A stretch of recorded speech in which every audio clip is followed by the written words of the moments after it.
বাংলাদেশ জামায়াতে ইসলামীর আমির ডক্টর শফিকুর রহমান বলেছেন, অন্তর্বর্তী সরকারের কাছে আমরা দুটি রোডম্যাপ চেয়েছি, একটা সংস্কারের জন্য, অপরটি নির্বাচনের জন্য।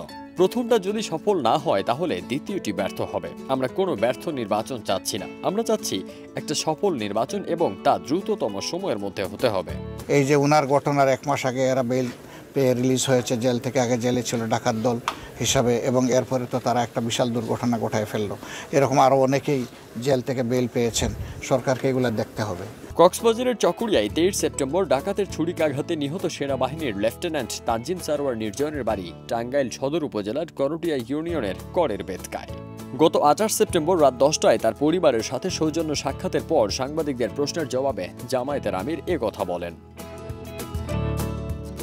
এর আগে ডাক্তার শফিকুর রহমান বলেন, যে ডাকাত দল এই ঘটনার সাথে জড়িত তারা 1 মাস আগে জামিনে বের হয়েছে, এরপর তারা বিশাল একটি দুর্ঘটনা ঘটালো। এরকম আরও অনেকেই জেল থেকে ছাড়া পেয়েছেন। সরকারকে এগুলো দেখতে হবে।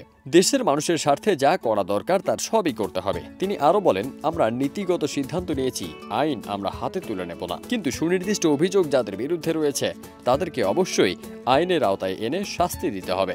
কে ষড়যন্ত্র করছে না করছে এটা বড় কথা নয়, জাতি কিন্তু এখন ঐক্যবদ্ধ ও মজবুত স্থানে রয়েছে। গোটা যুব সমাজের বিরুদ্ধে দাঁড়িয়ে তারা গণহত্যা করেছে, নৈতিক দিক থেকে তারা পরাজিত হয়েছেন। এখন তাদেরই মূল্যায়ন করতে হবে যে তারা রাজনীতি করার কোনো অধিকার রাখে কিনা।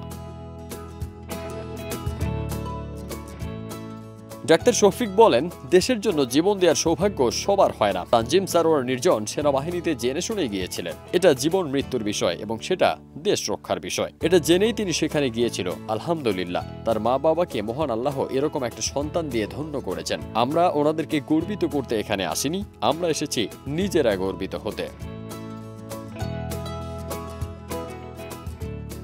ফারদিন সানি, দেশ রূপান্তর।